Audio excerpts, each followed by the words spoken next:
Bayi yang diburu raja kejam, kisah Nabi Musa alaihissalam membelah lautan. Di zaman dahulu, hiduplah seorang raja zalim di negeri Mesir kuno bernama Firaun. Ia mengaku dirinya sebagai Tuhan dan memaksa rakyat menyembahnya. Siapa yang menolak akan dihukum tanpa belas kasihan. Di negeri itu juga tinggal kaum Bani Israel. Kaum yang ditindas setiap hari, mereka dijadikan budak, dipaksa bekerja berat.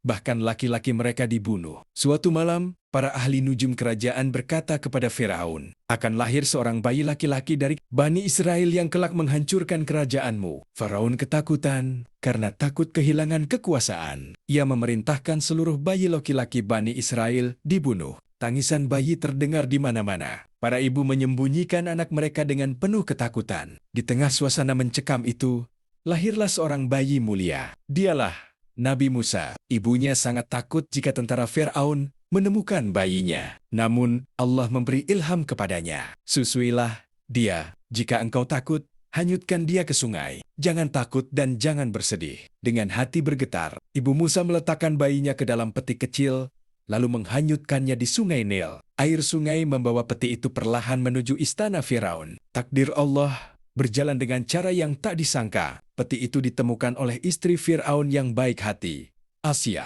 Saat membuka peti, ia melihat seorang bayi tampan sedang menangis. Hatinya langsung luluh. Ia berkata kepada Firaun, jangan bunuh bayi ini. Mungkin ia akan berguna bagi kita, atau kita jadikan anak. Firaun tidak sadar, bayi yang ia selamatkan itulah yang kelak menghancurkan kerajaannya sendiri. Musa tumbuh besar di dalam istana mewah Firaun. Ia memakai pakaian kerajaan, makan di meja istana, dan dididik seperti pangeran. Namun Allah menjaga hatinya agar tidak mengikuti kesombongan Firaun. Ketika dewasa, Musa dikenal kuat, berani, dan membela orang tertindas. Suatu hari Musa melihat seorang lelaki, Bani Israel, dipukuli oleh tentara Mesir.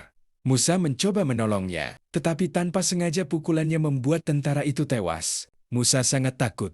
Ia memohon ampun kepada Allah lalu melarikan diri dari Mesir menuju negeri Madian. Perjalanan itu sangat berat. Ia berjalan sendirian melewati padang pasir tanpa makanan cukup. Di Madian, Musa membantu dua wanita mengambil air untuk ternak mereka. Ayah, kedua wanita itu ternyata seorang lelaki saleh. Karena kejujuran dan akhlaknya, Musa dinikahkan dengan salah satu putrinya dan tinggal di sana beberapa tahun. Hingga suatu malam, ketika Musa berjalan bersama keluarganya di tengah dingin gurun, ia melihat cahaya api di sebuah gunung.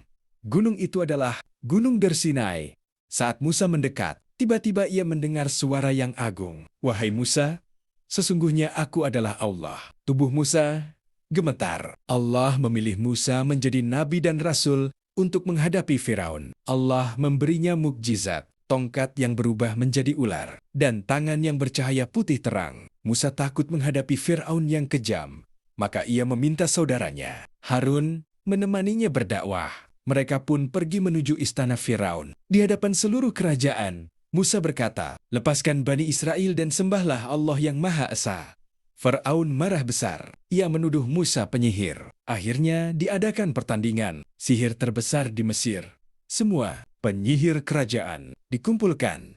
Saat para penyihir melempar tali mereka, tali-tali itu tampak seperti ular bergerak. Kemudian Musa melempar tongkatnya.